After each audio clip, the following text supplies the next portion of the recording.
Saudara-saudari, marilah kita mendengarkan renungan dengan judul Berbagi atau Mengambil, yang berdasarkan pada Injil Lukas bab 11 ayat 41.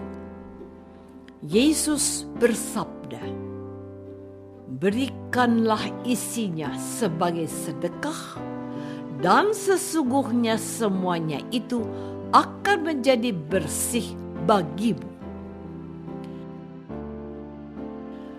Dalam nama Bapa dan Putra dan Roh Kudus. Amin.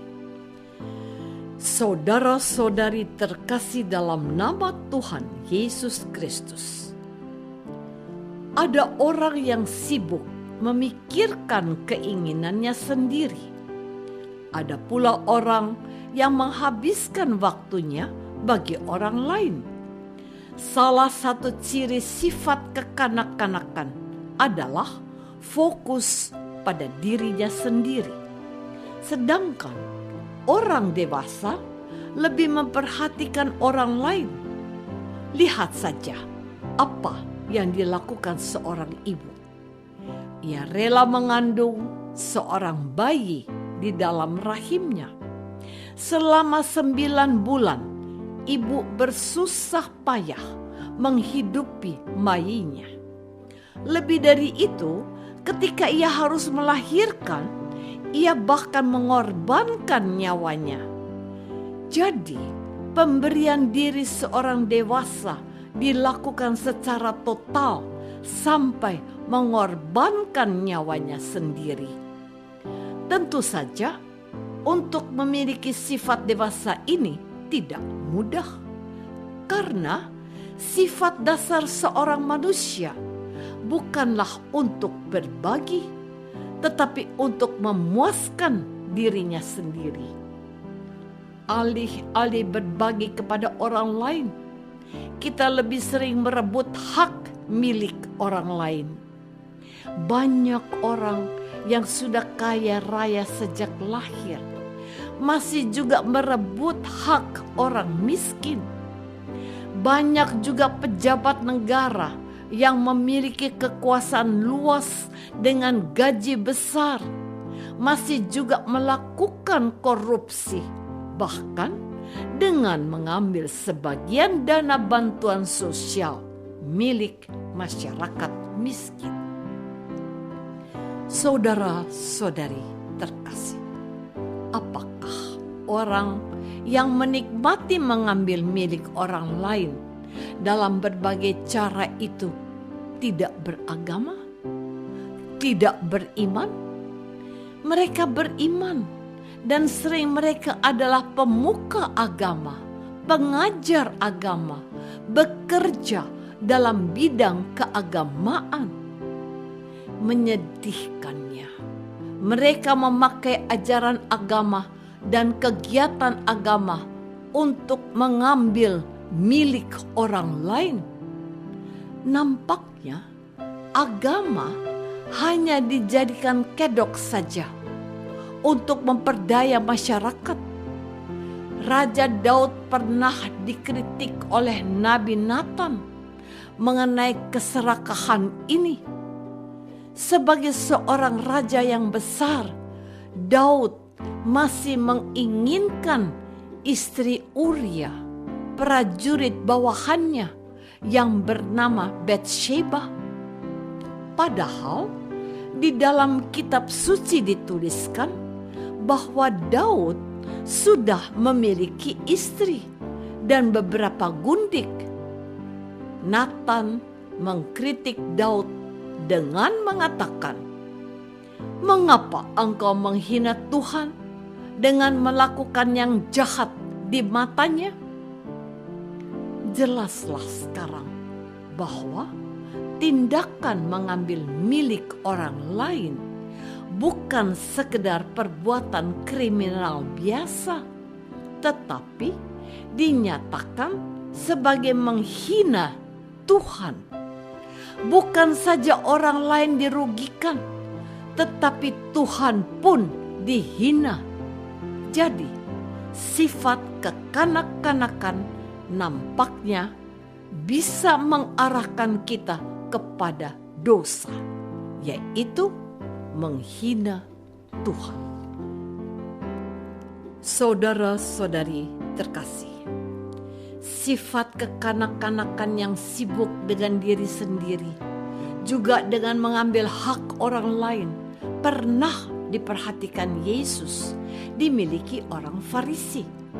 Memang, dia tidak melakukan sebuah tindakan, tetapi dari apa yang dikatakannya, Yesus mengetahui sifatnya. Ketika itu, Yesus selesai mengajar. Seorang Farisi mengundang dia untuk makan di rumahnya.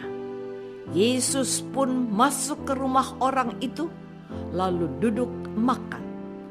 Orang Farisi itu melihat hal itu dan heran karena Yesus tidak mencuci tangannya sebelum makan. Yesus tahu apa yang dipikirkan orang itu dan berkata kepadanya, "Hai orang-orang Farisi, kamu membersihkan bagian luar dari cawan dan pinggan, tetapi bagian dalammu penuh rampasan dan kejahatan. Hai orang-orang bodoh, bukankah dia yang menjadikan bagian luar? Dia juga yang menjadikan bagian dalam. Berikanlah isinya sebagai sedekah, dan sesungguhnya semuanya akan menjadi bersih bagimu."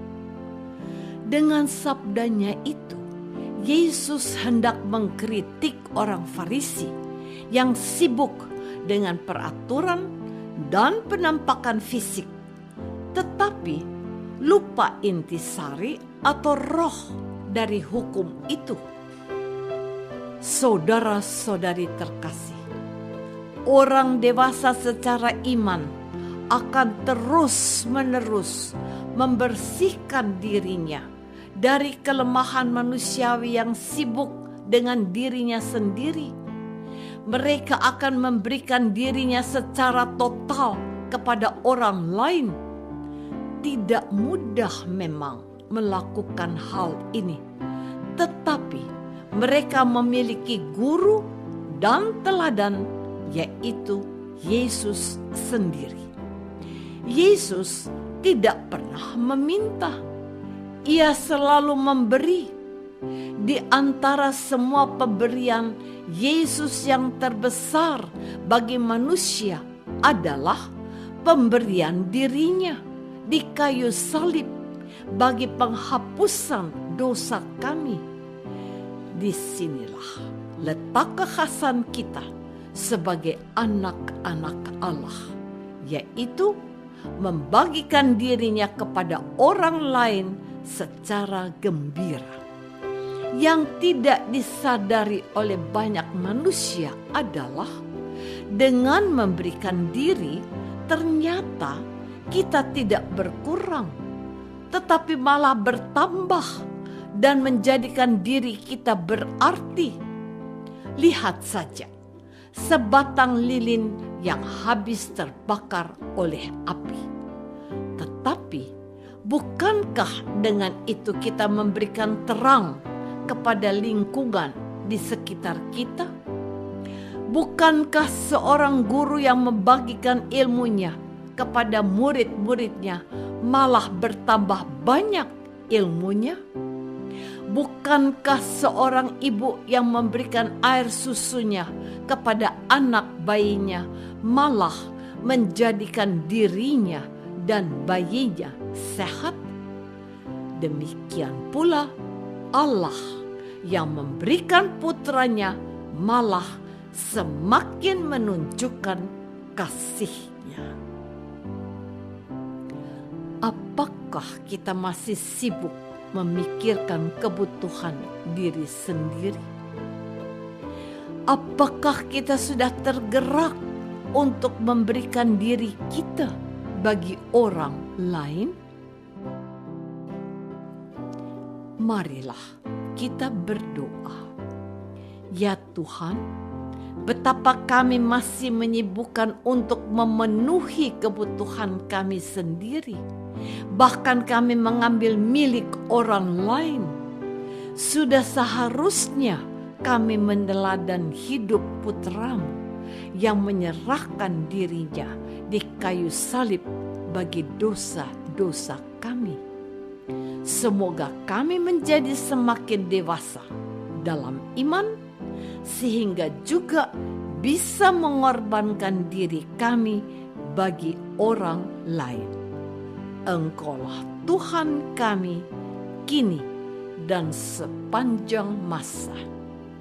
Amin. Semoga kita semua selalu dinaungi dan dibimbing oleh berkat Allah yang Maha Kuasa, Bapa dan Putra dan Roh Kudus. Amin.